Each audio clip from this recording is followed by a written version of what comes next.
My name is Emily Carter, and at 22 years old, I've come to accept a painful truth in my family. I've always been the backup plan.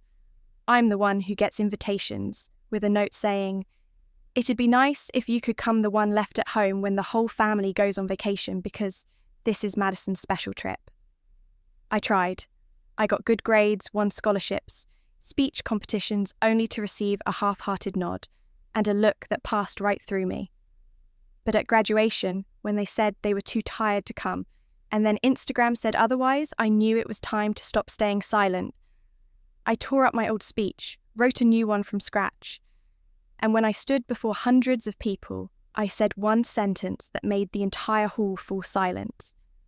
To understand why I said it and why I chose truth over peace, you have to go back to my early years when I learned how to exist without being seen. It started in the kitchen, where the warm yellow light gently touched everything except me. Every time I looked at the shiny fridge door, I could clearly see how the family chose who to share joy with. That day, I brought home a blue ribbon from the science fair. My hands still smelled like soil from the plants I'd cared for over many weeks. I stood on my tiptoes and tucked the ribbon between the fridge doors, trying to give myself a visible spot. But Mom lightly touched my wrist and said magnets could scratch the steel. She took down the ribbon and smiled, telling me to keep it safe in the drawer for now. Just moments later, when Madison's photo in her dance dress was printed, Mom placed it into a padded frame and said this frame wouldn't scratch anything. That's when I understood the fridge wasn't afraid of scratches. It was afraid of my presence. I didn't say anything. I was too used to that kind of silence. I poured myself a glass of water and listened to Dad talk about the moment Madison twirled under the lights. I looked at the new photo already placed in the centre while my certificate sat in the drawer next to the spoons. The disappointment spread slowly like water seeping into wood, quiet but unstoppable. I thought maybe it was just habit. Until one afternoon, I walked past Mum's desk and saw her computer screen open to a photo editing program.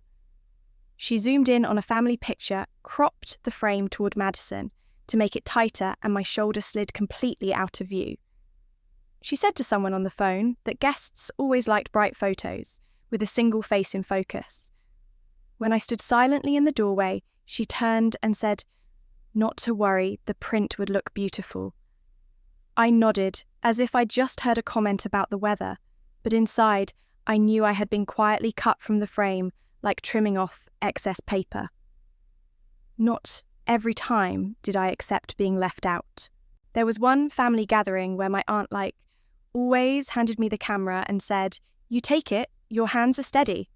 I replied, "Today, I'd like to be in the photo with everyone." My mother smiled and placed the camera back into my hands, saying the picture would be blurry without me. Then she pulled Madison into the centre, saying it would make the photo look more balanced. And when the shutter clicked, I heard the sound of the camera pass by me like a dash, on a line leaving a blank space that no one would ever read. I tried to find a reason not to disappear in this house, and I found it in my English class, where my old teacher asked me to stay after school. She told me that my writing had rhythm, and if I kept at it, I could lead myself out of a bad day and into a better place. Her words felt like someone placing both hands on my shoulders, holding me upright, telling me to keep going, because if I stopped, there would be no one else to tell the story. That night, when everyone was asleep, I opened the fridge door gently and moved Madison's photo to the side. I slipped my blue ribbon into the middle, not to challenge anything, but like a small test to see if the kitchen would notice me. The next morning, as I walked through the kitchen on my way to school, everything had returned to its original place.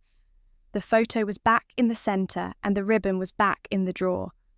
On the handle was a note from Dad reminding me not to leave fingerprints on the steel surface because guests might see them. I read that short note and knew the rules of this house had been written long ago. Any trace of me should be kept to a minimum. And if I wanted to change anything, I'd have to do it in a way they couldn't brush away with a light reminder. I left the kitchen, past the living room where Mum was flipping through a new album. The images flew by like water. I thought about how many times I had tried to find a place in the middle, how many times I'd given up my seat, how many times I had said thank you for a gift just enough to not cause trouble. And I decided I would remember every detail not to accuse anyone, but so that one day I could say I was there and I saw it. Because if I didn't speak, no one would ever mention it again. I knew I wasn't ready to confront anything, but I was ready to take note. And that small difference would lead me to the place I needed to stand, even if that place only held me in a vast empty space, as long as that space didn't swallow me whole the way it used to. I hung a calendar next to my desk and placed a thin notebook right beneath it. From that day on, every event, mine and Madison's, was recorded. I even marked whether Mum and Dad were present or not. I didn't do it to keep score or place blame. I just wanted to face the rules of the house that I had only dared to feel vaguely before.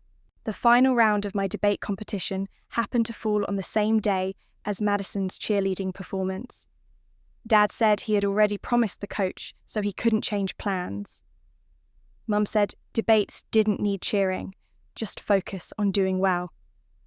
I nodded, went alone and brought back a trophy, while my friends' congratulatory messages still lit up my screen. In the living room, the TV replayed Madison's performance. Mom said her face lit up the stage. I placed the trophy on the shelf like a small test. That night, as Mom passed by, she looked at the shelf and said, the living room needed a consistent theme for when guests came over.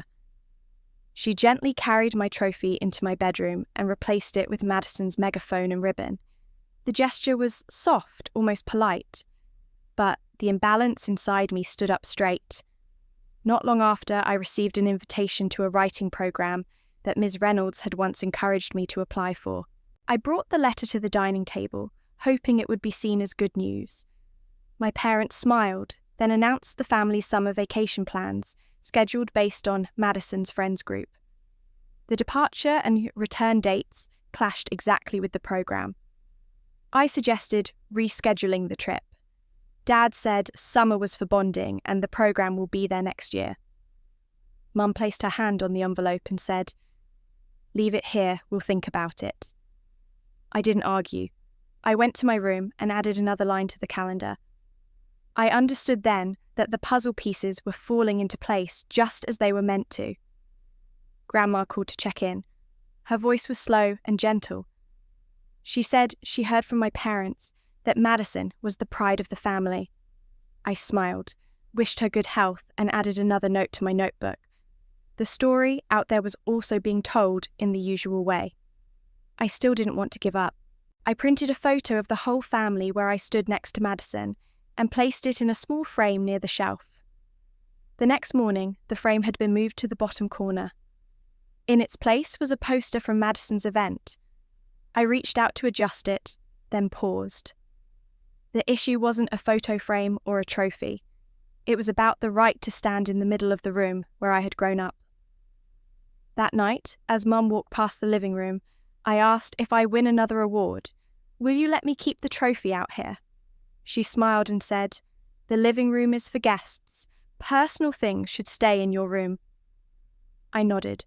I went back to my desk, opened my notebook, and wrote one short line.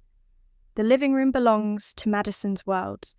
As for me, if I want a place that can't be moved with just a reminder, I'll have to make my own. This time, I won't ask for permission. This time, I wouldn't ask for permission. I reminded myself of that as I held the writing program invitation and walked to the dining table, stepping into a negotiation I was ready for. I clearly stated the program dates suggested rescheduling the trip or splitting into 2 groups, even offered to take a later flight on my own so the family wouldn't have to wait. Dad shook his head and repeated that summer was for bonding. Mum said there would be another chance next year and told me not to stress.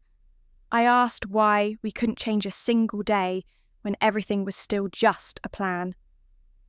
Dad ended the conversation by saying Madison's friends group had already been invited. People were expecting our whole family, and I should focus on what I was already good at.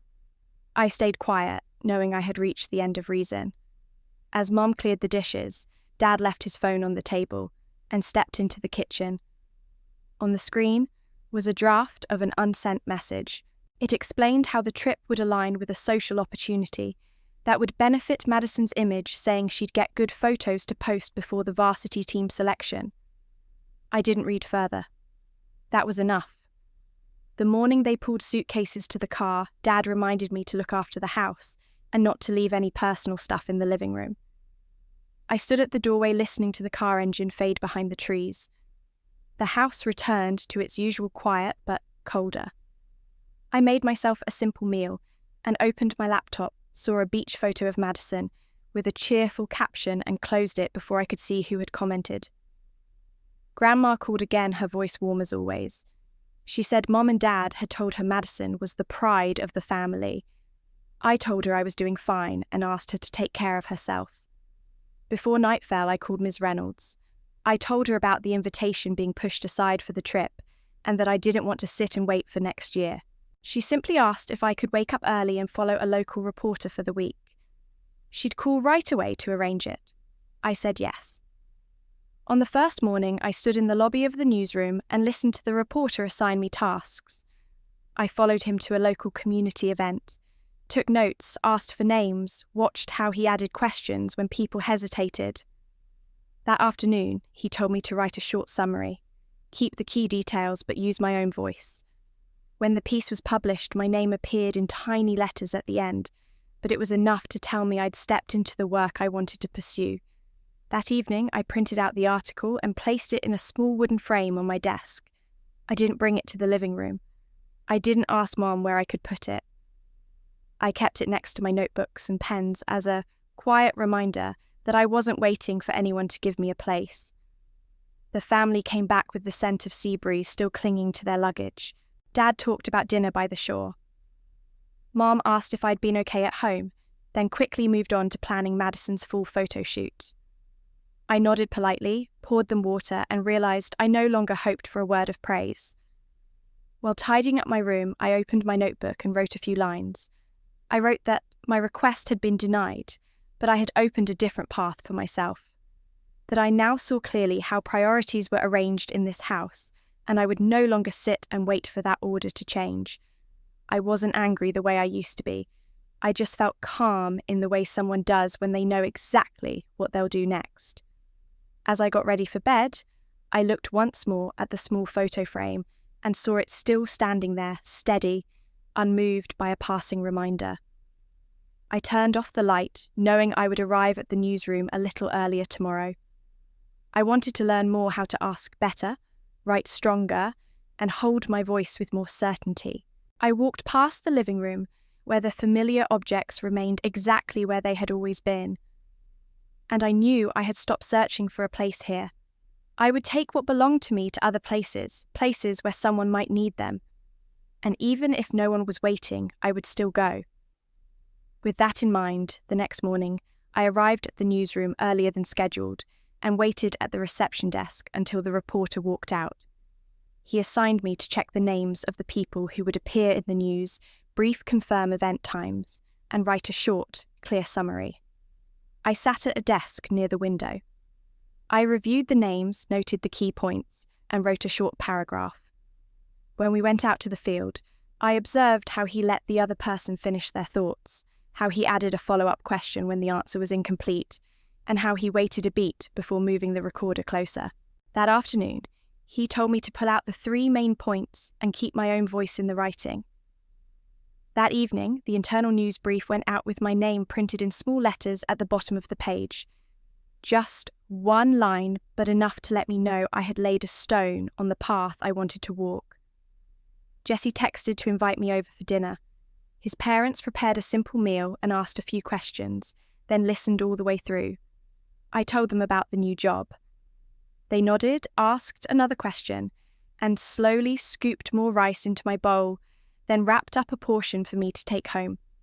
I sat in their warm kitchen and realised how precious it felt to be offered a seat at the table without having to fight for it. On the way back, Tom was waiting on the dorm steps. He handed me a printout of the piece I had written and said, "This part sounded most like me because it was honest and warm." He reminded me of the school's writing contest deadline and said I should just submit it. The rest was up to the judges. I nodded, knowing someone was quietly rooting for me at the right time. Late that night, I called Ms. Reynolds. I read her a revised paragraph and she gave feedback on each repeated rhythm, each phrase that could be sharper.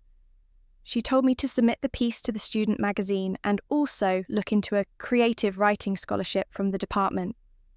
She said my words carried weight when I placed them in the right spot. I wrote everything down in the notebook I used to track myself. That night, Mum called. She said I should come home over the weekend to help update Madison's social media profile and take a few pictures for her upcoming post schedule. I looked at my newsroom shift and the draft of my contest piece still open. I told her I had accepted a shift and needed to finish my work so I couldn't come back. There was a pause on the other end. Then, Mum said, "Family matters should come first." I kept my tone calm, repeated the schedule I had taken on, and ended the call briefly. As I set the phone down, I knew I had drawn a small boundary, one I hadn't dared before. I returned to my desk and read my contest piece aloud, as if speaking to the people who would one day hear me. I removed one long sentence, replaced it with two stronger ones, then hit send. The feeling wasn't loud or dramatic, but clear like a door closing securely into its latch. I printed the draft and placed it beside the small, framed article. I opened my notebook and wrote down 3 things from the day that made me feel seen. First, I showed up at the newsroom and completed a specific task. Second, I sat at a table where people waited for me to finish my sentence. Third, I turned down a request that would have pulled me off the path I was trying to stay on. Before going to bed, I checked my inbox. The department had sent a notice about the semester's writing award and mentioned a scholarship named after a patron. I read to the end of the email and smiled. I didn't know how it would turn out, but I knew I had chosen to stand in a place where my voice couldn't be moved with just a soft reminder. And that alone was enough to let me sleep a full, peaceful night. The next morning, I woke up feeling lighter in my chest. I made a glass of water, opened my notebook, and reviewed the promises I had made to myself. I would keep a steady rhythm with classwork, newsroom shifts, and my contest submission. I would not ask anyone's permission to continue on my path. The morning passed quickly as I completed the fact-checking for the news brief and submitted a short draft for my writing class. By noon, I took on another task at the newsroom and booked office hours with my professor to revise an essay. I felt like I was doing exactly what I needed to do, but by afternoon, when midterm grades came out, my phone screen lit up with 2 Bs and 1 C. I froze, just for a beat. Everything that had felt steady now seemed to slip through my fingers. I rushed back to my room, leaned against the door, my breathing fast and shallow. My hands shook as I tried to take off my backpack, and my mind looped one old thought. Maybe I'm not that special, and everything I've achieved has just been luck. Jessie opened the door just as I slid down to the floor. She sat across from me, speaking slowly so I could breathe with her. Inhale for 4 counts, hold for 4, exhale for 4. When my breathing calmed, she handed me a glass of water and said, "Grades were just signals to adjust, not a sentence." Tom arrived afterward, sat by the bed without saying much, just rested his hand on mine and repeated the one line that had pulled me up so many times before, "You deserve better." Together we made a short plan. I broke my study time into small blocks. I would meet with my professor during office hours, send my draft to the writing centre for structural feedback, and make sure to get enough sleep before the next exam. Jessie said she would remind me to stop if I overworked. Tom offered to take care of getting me to the library and the newsroom so I wouldn't skip meals. I turned off notifications for unnecessary calls in the evening, especially from home, and allowed myself to only check messages after completing one task from my list. 3 days later, my professor gave positive feedback on the introduction of my revised essay and suggested adding an example to the middle. At the same time, The editor of the student magazine emailed to say they wanted to publish the short piece I had submitted last week. The feedback was just 2 sentences clear and enough, but it made me feel like I was on the right track.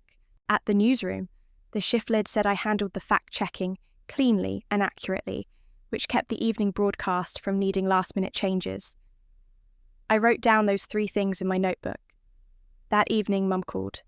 She mentioned Madison just posted a new photo set online, talked about the next scheduled shoot, asked briefly about my classes, then went back to discussing her engagement numbers. I looked at the clock and said I needed to keep editing my essay. There was a pause. Then Mum said, "Don't overdo it." I said I'd call back after I finished, wished Mum good night and ended the call.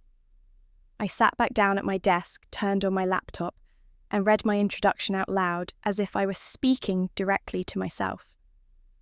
I added a new example, trimmed an unnecessary sentence, and set an alarm to go to bed on time. The next morning, my academic advisor called me into her office. She looked over my transcript and said that if I kept this pace until the end of the term, I'd be in the top group considered for graduation honours. She reminded me to check emails for honour programme and scholarship applications, because deadlines often came quickly. As I stepped out into the hallway, I paused and took a deep breath. I no longer felt like I was chasing someone for a nod of approval. I was running toward a goal I had chosen for myself, and with each step, I had the right kind of people walking with me. That evening, my piece appeared in the student magazine. I printed a copy and placed it next to the frame with my first article. I didn't put them in the living room, didn't ask anyone if they could be placed at the centre. I kept them where I study, where I write, where no one can move them, with just a gentle reminder. Before going to sleep, I wrote in my notebook that my worth isn't defined entirely by a grade report.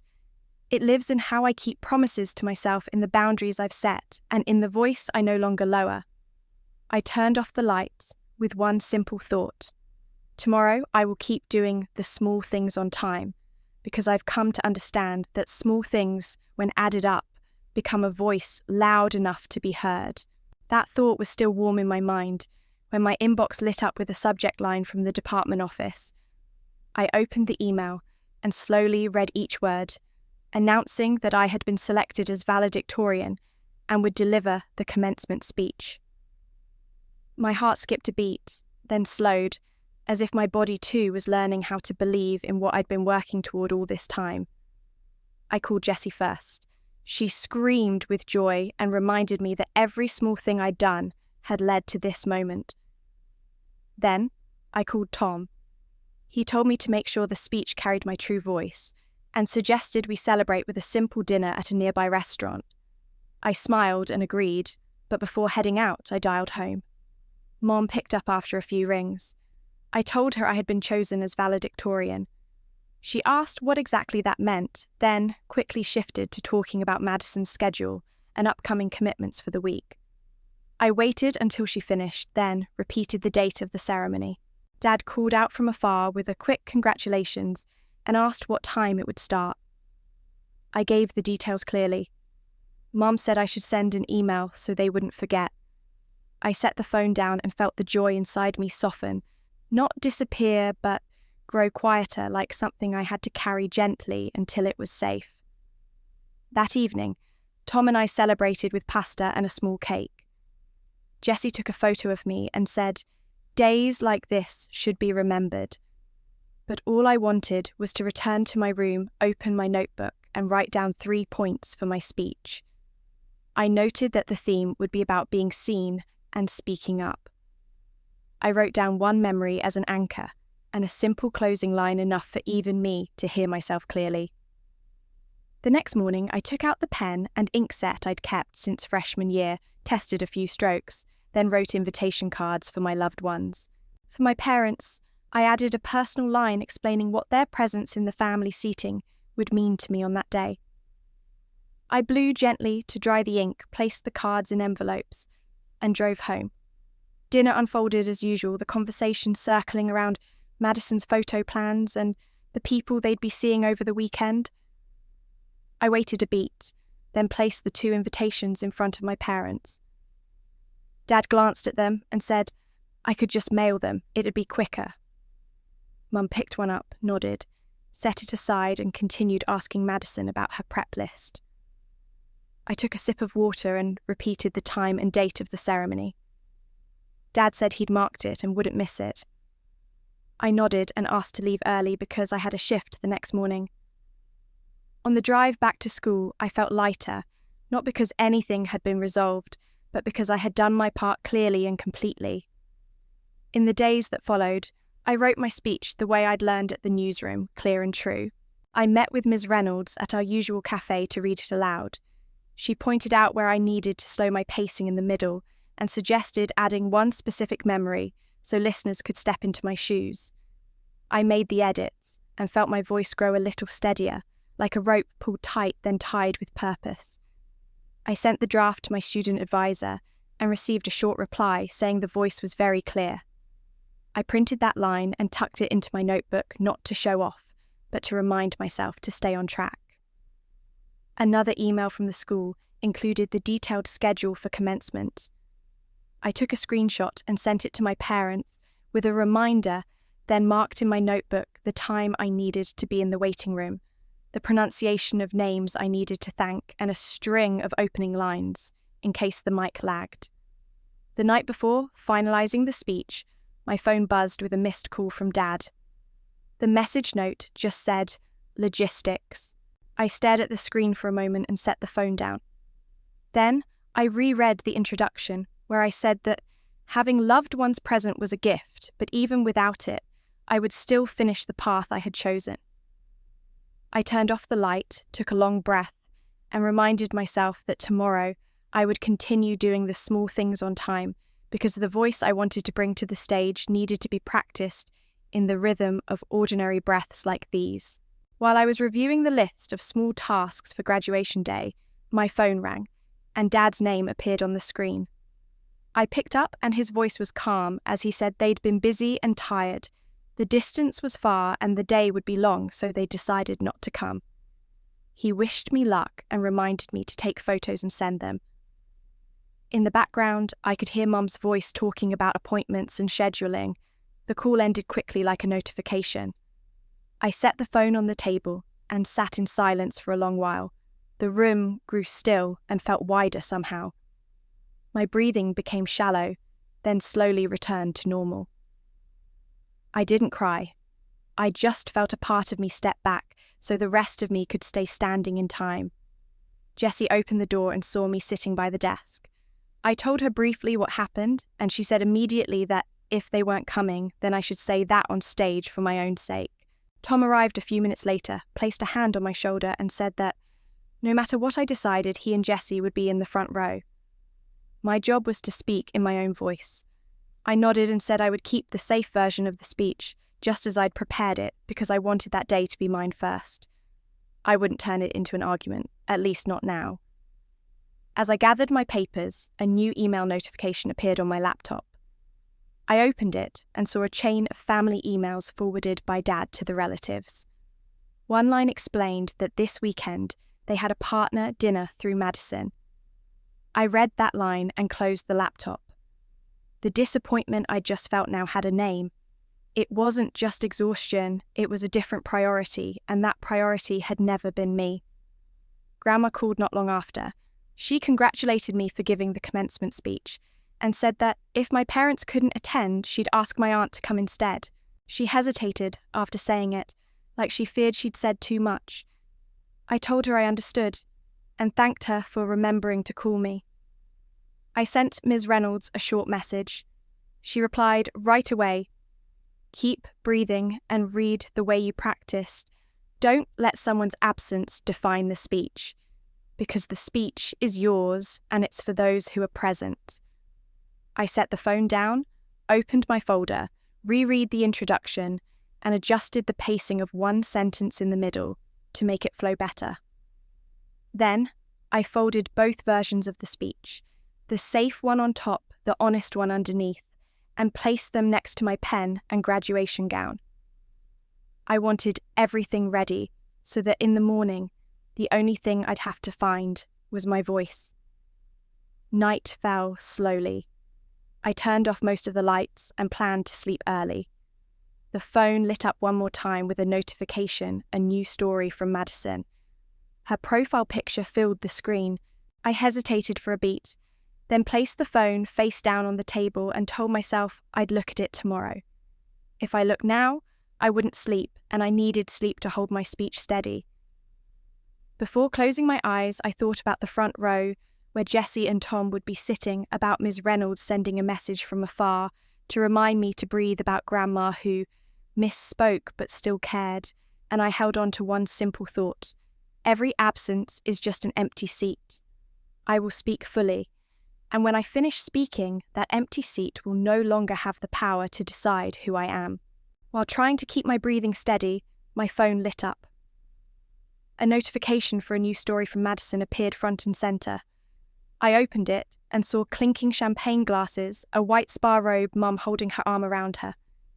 The caption read, "Family Spa Day with Mother-Daughter," goals underneath. The timestamp showed it had been posted just a few hours ago, right around the time Dad said they were too tired for a long trip. I swiped to the next photo oil being massaged into a hand-hot towels, then a fancy lunch at a downtown restaurant. Below one photo was a comment from Mum, saying today was the best day ever with her little girl. My stomach went cold. Not because I hadn't guessed this already, but because for the first time the truth was laid out, plainly needing no explanation. I took screenshots of each frame, grouped them together, and sent a short message to Jessie saying I had seen enough. She replied almost instantly, calling them manipulative, saying I wasn't crazy for feeling betrayed, and that if I wanted to say it on stage, she'd be right there below the podium when I did. I typed a message to Madison asking how she could say they were too tired to attend my graduation, then post a spa day. She replied a few minutes later, "Don't be dramatic. They needed to relax. Not everything revolves around your school stuff." I stared at the screen for a long time, then typed one short sentence.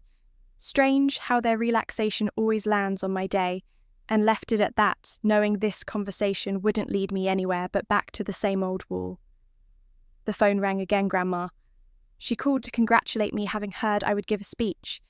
She mentioned that Mom had just talked about a great table reservation for the weekend and assumed I knew. I thanked her, told her to rest early, and when the call ended, the picture in my mind came fully into focus. There were no more blurry corners. The weekend had been planned in full, just without me. I opened my notebook and quickly noted 3 timestamps when Dad called to say they were too tired when Madison's first story went up, and the forwarded family email mentioning the dinner. I saved all the screenshots in a folder with an easy-to-remember name, not to expose them immediately, but to make sure that, come morning, I wouldn't let myself panic if someone tried to deny what had become undeniable. I video called Jessie and added Tom.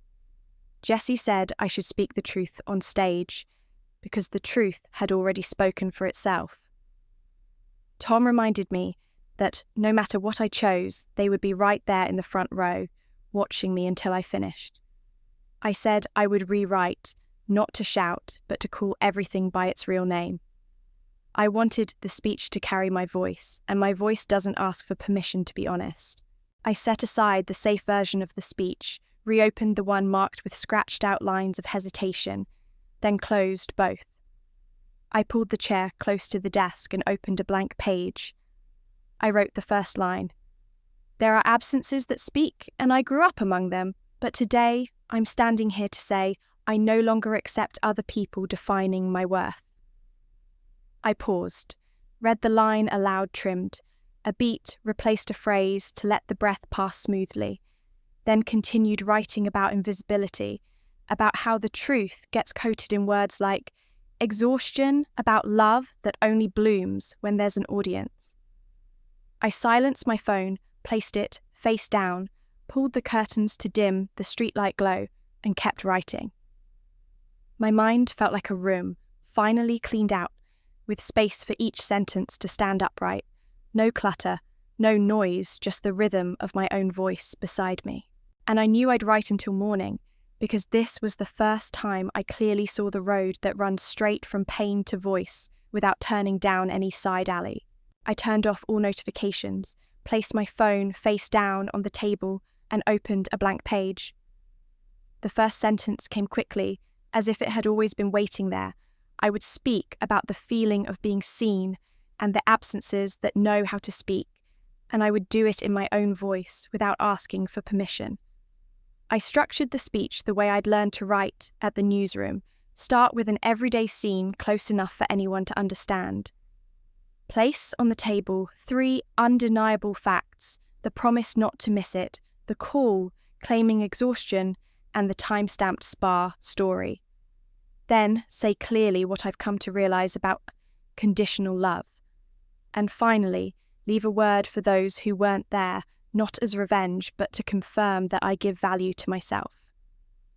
I read each section aloud, crossing out repeated phrases, replacing long sentences with 2 stronger ones marking the spots where I'd need to breathe so my voice wouldn't shake. Every time I paused, I looked back and asked myself whether this sentence could stand on its own if no one defended it.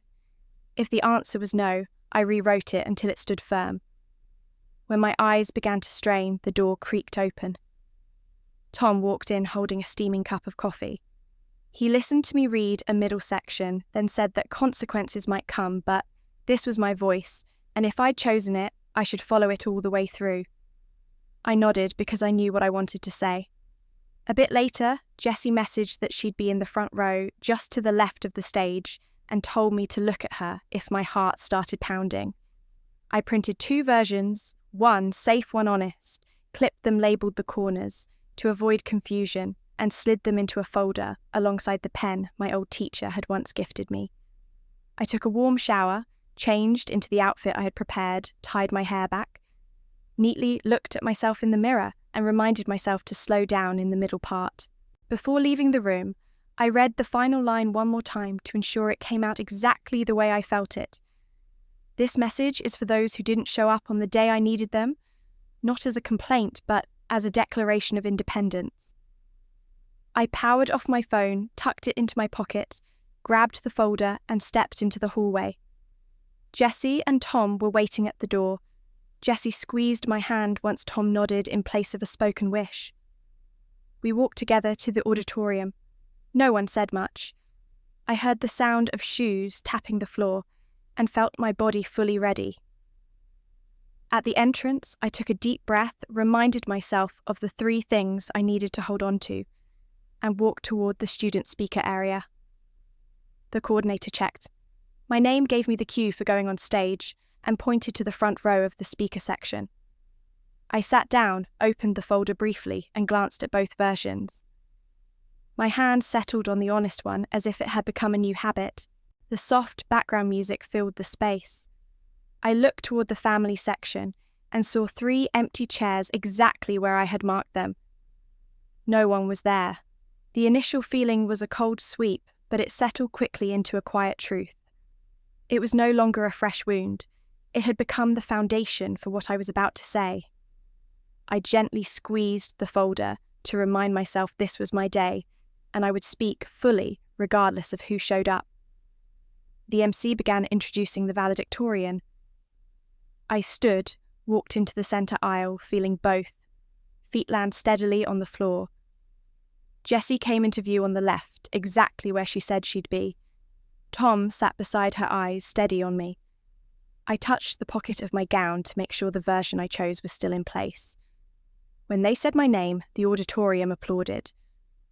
I walked toward the podium, not rushing, keeping my breath steady, and in my head I repeated the opening line like a thread pulling me straight toward my voice. My hand set the folder down, my eyes scanned the family row, and stopped at the 3 empty seats. They remained there unmistakably clear, like a truth that no longer needed to be explained. I slid my hand away from the safe version of the speech and placed it over the one I had rewritten in the night. I heard the paper shift softly, and a lightness rose in my chest. I lifted my head, saw the hall stilled, and began with a simple, ordinary moment about someone who had spent years trying to be seen. I spoke slowly and steadily, asking no one for permission to be honest. Then I laid out 3 markers that stood on their own, even without anyone standing beside me. A promise not to miss it, a phone call claiming exhaustion, and a public post showing a different priority had taken my place that weekend. I didn't name names or place blame. I simply stated what happened. The hall was silent enough that I could hear my own breathing. I said that absence no longer defines who I am, that I am whole even when those who should be here have chosen a different seat, that real love does not ask me to shrink to fit a pre-approved frame. As I reached the final lines, I looked straight into the camera and said clearly, to everyone who did not show up, this one is for you.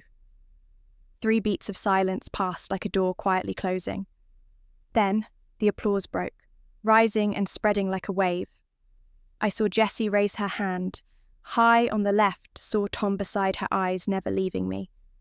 A few professors stood first, then the whole hall followed. I bowed, kept my breathing steady, and stepped back from the mic, giving the stage to the applause. As I returned to the speaker row, a hush of whispers floated through the student section. In the 3rd row, someone said just loud enough for a few nearby to hear that they'd seen my mum online last night at the spa. From there, the whisper moved down the aisle like thread stitching together pieces that had long been apart. I didn't add anything. I didn't need to. I sat down, hand resting on the folder. Inside my gown pocket, the phone buzzed softly.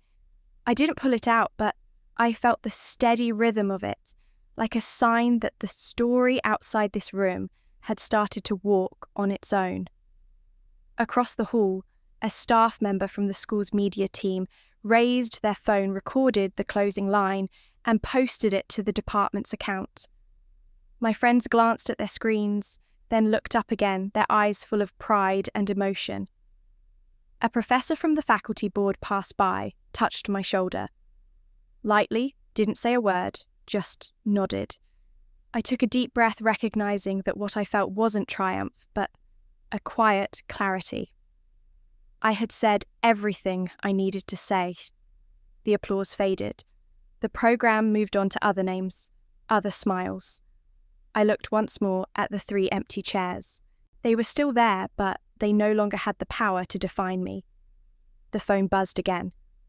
When I glanced at the screen, I saw Dad's name, followed by a string of messages from her.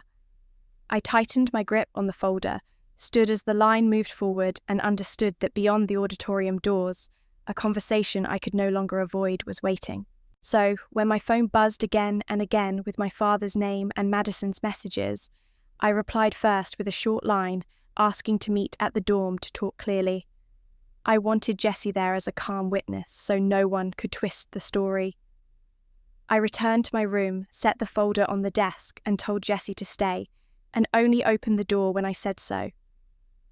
A few minutes later, my parents arrived, flustered and irritated. The first thing they said was that I had shamed the family, embarrassed my mother, and that one of my father's business partners had seen the video. They asked what I was thinking saying those things in front of so many people.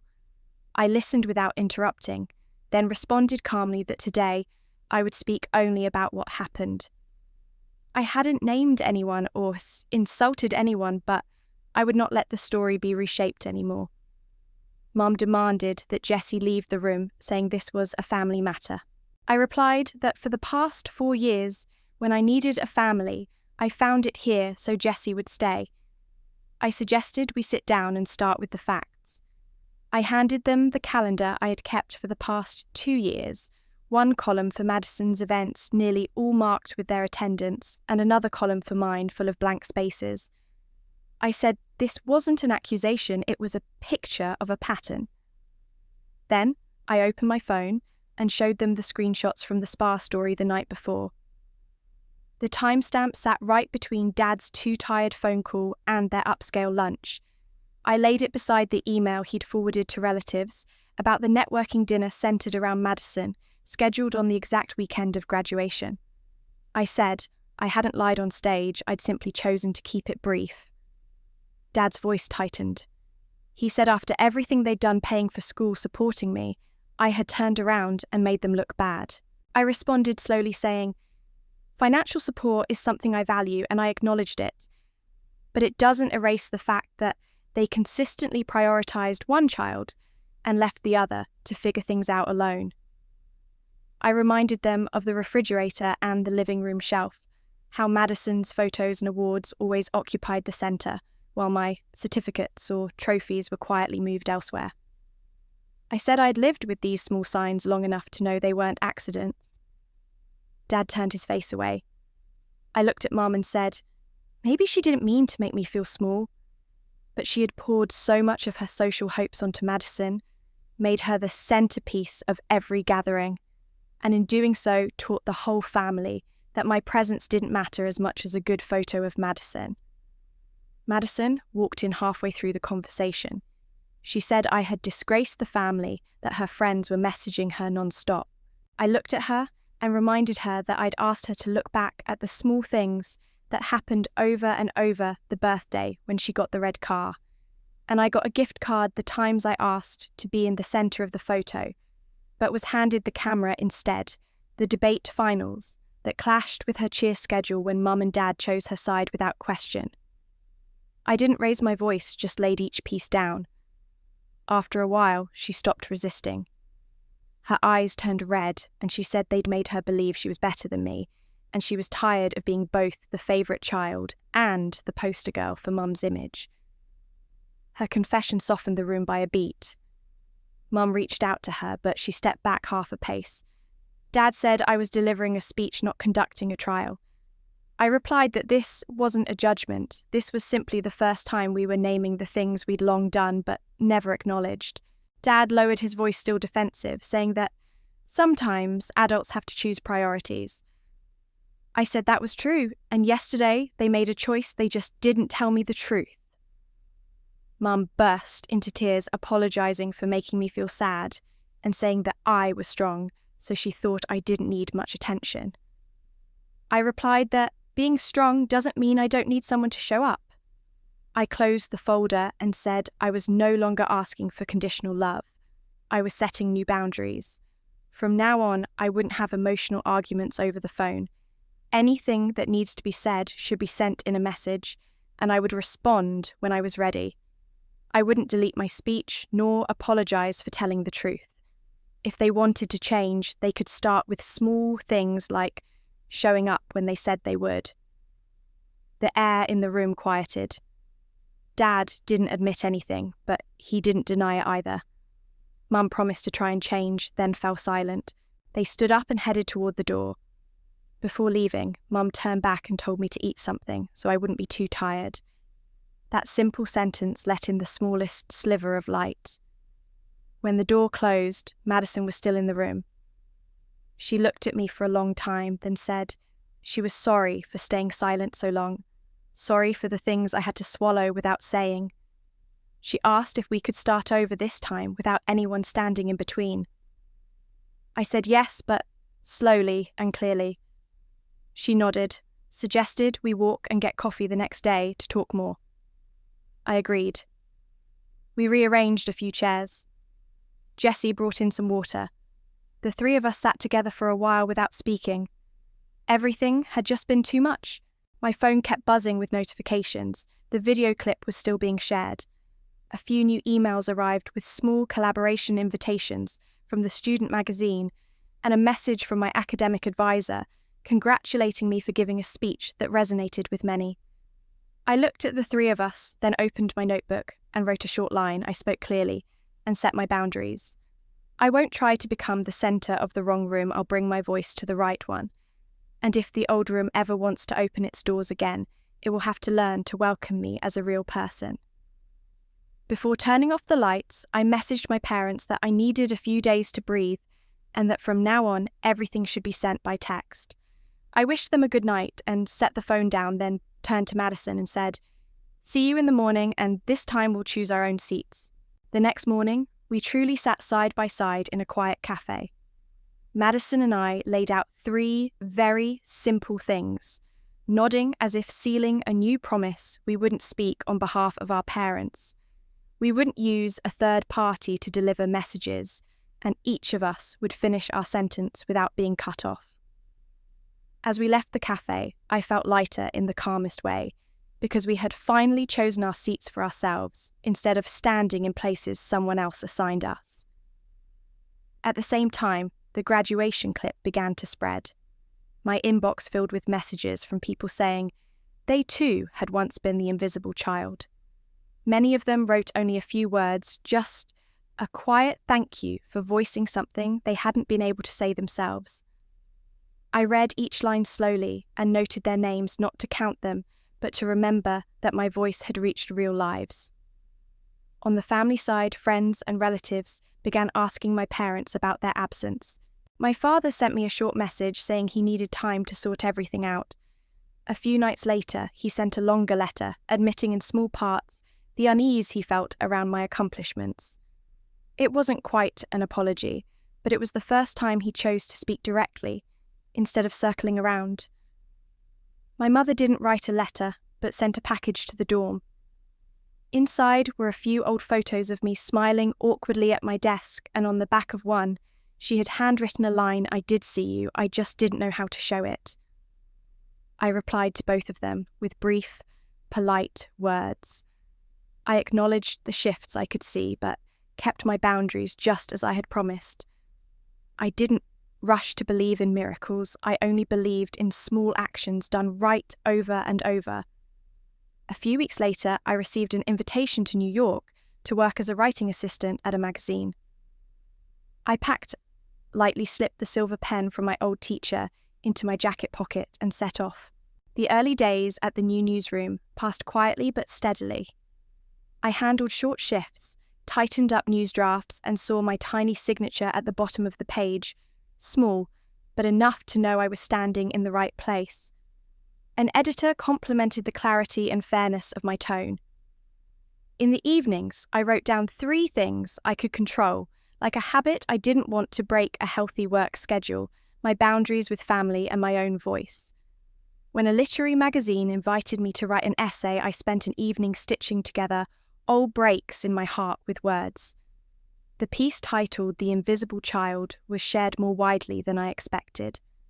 My inbox filled once again with thank you messages and shared stories. I realised I wasn't alone in this journey, and that made the path feel less narrow. Madison called to say she wanted to move to the city. We walked through a few neighbourhoods together, revisiting our small agreement and promising once again not to let anyone pull us back to opposite shores. She told me about trying a new position where people cared more about what she could do than how she looked in photos. I was happy for her and for both of us. For our first Thanksgiving away from home, I accepted Jessie's family's invitation to dinner. Before the meal, I made a short video call to my parents, kept it simple, just wishing them peace. I realised that love with boundaries was a kind of love I'd never learned before, but now I did. On another day, my dad came to the city for work and invited me to lunch. The conversation was awkward, but more direct than before. He said it wasn't easy seeing himself in a new light. I said I understood and didn't expect him to change overnight. We finished eating, shook hands like 2 people relearning how to meet, and that was enough for now. At the newsroom, I asked to mentor a group of interns and discovered I liked showing them how to keep their voices steady, even when the story was intense. One of them once asked how to stay grounded when family doesn't believe you. I said start by not lying to yourself, keep your small commitments, and choose kind companions. One quiet evening in my little rented room, I pinned an email to the softboard. A reader from far away had written that, because of my article, she dared to set her first boundary with her family. I smiled, made a cup of warm water, and sat down at the same desk where I still wrote every day. My phone lit up with a message from Madison saying she'd stop by for lunch tomorrow. I replied, "Just come and you can choose the place." Then I turned the phone off, looked out at the city through my small window, and felt I'd come far enough not to be afraid of looking back. I didn't know whether the future would be soft or harsh, but I knew I could stand still in its noise without losing my voice. And as I wrote the final sentence of this journey, I understood I no longer needed any seat to validate me. I just needed to keep showing up in my own life on time as promised. I closed my eyes and said quietly, in a simple and complete sentence, I may not have had their love, but I found my voice. And that was enough.